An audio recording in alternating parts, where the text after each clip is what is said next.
And welcome back to Contemporary Black Voices, where today we're talking about the impact of these high tariffs that we're feeling on the Black community. And so I want to talk about something that we really don't talk about much on any of the segments that I'm seeing on the various shows that I watch, and that is food insecurity.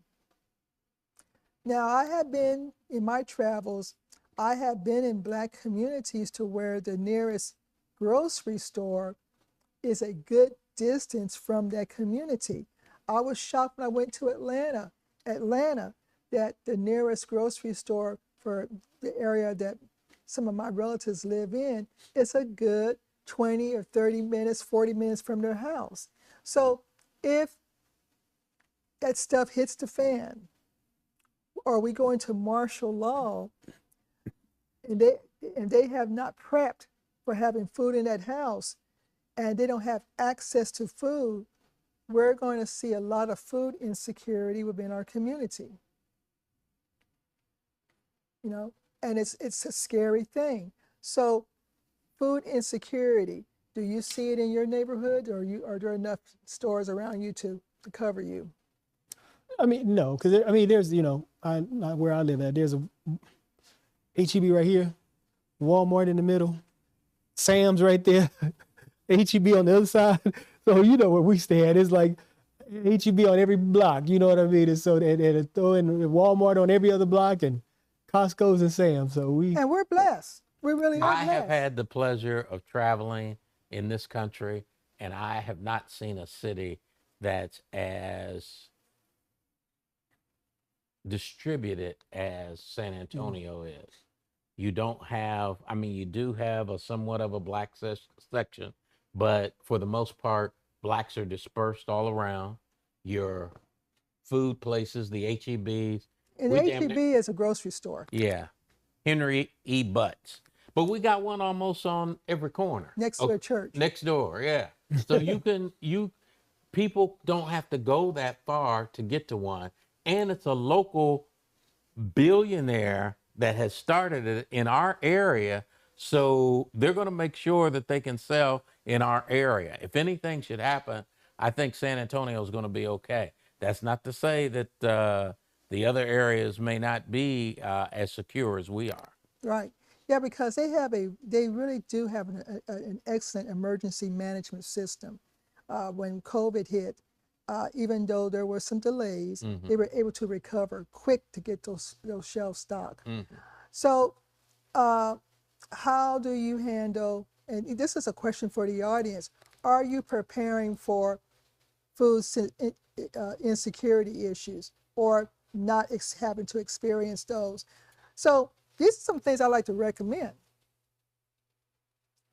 You have your canned goods and stuff like that, but you can't depend on the electricity being on unless you have a generator. Get you a generator for sure. Even those little small ones, get you something to charge up that refrigerator and freezer. But you need to start thinking military and get those military ration foods. And a lot of times you can go to a website called preparedness.com, and you can get you bags of beans, meals, macaroni. You need to have stuff like that in the house with you, just in case you're going to be down if the grid goes down momentarily. Also, get you some seeds. Start learning how to grow your own stuff. You know, it's okay to get, I've got long nails, but I don't mind getting my hands dirty. Single parent. My mother lives about 10 minutes from my house. We have a garden. We went ahead and developed a garden. But you got to start preparing for what you don't want to prepare for. And we don't act right if we don't have any food. Let me just say one thing that you said. You talked about go to that Patriot site. To me, right now, Patriot is a bad name for me. I don't know nothing, or I ain't going to no place that says Patriot. Well, you need to go to forpatriots.com. Yeah, it's a little high. I've seen a lot of their stuff on Amazon. I have seen some of their stuff on the shelves at Walmart. But the point is that you need to start getting you some dried food. Yeah.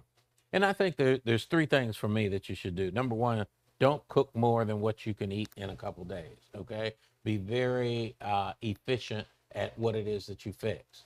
Also, fix things that are going to be satiable. Like learn again how to fix maybe beans and be able to keep them for a while. And if you're somebody who eats pork, then put your hog maw in there. It's gonna cost you a lot of money, but over the course of the meal, so to speak, that's your meat that's inside the beans. So yeah, you might spend a little bit more on the one side, and then the third thing I can't. Oh, juicing. I've been doing a lot of juicing, and I've figured out now how to juice. YouTube is a wonderful thing.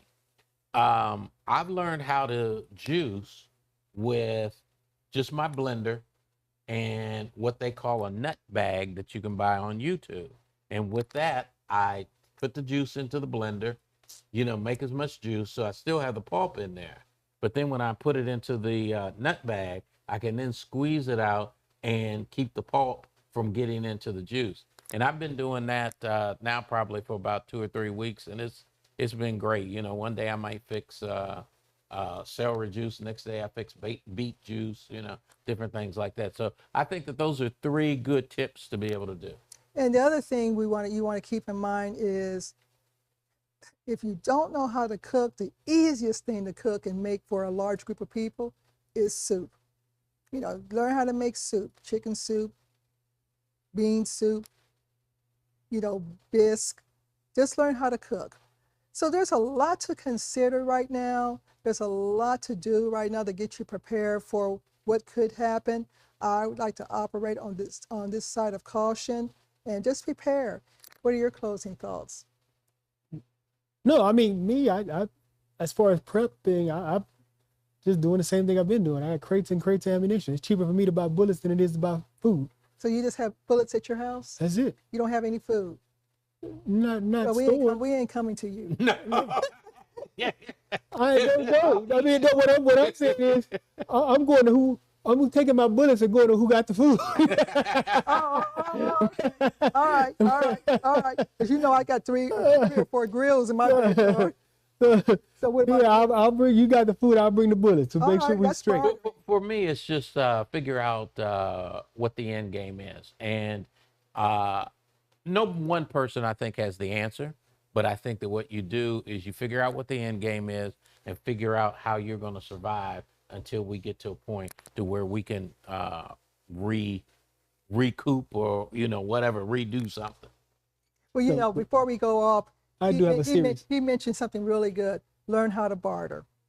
Barter. No, my closing statement is 2. Is one, unity. Stick together. Good times, bad times, no matter what. Stick together. Unity has always gotten us through. Unity will continue to get us through. The other thing is, you have power. Exercise that power. Pick up the phone.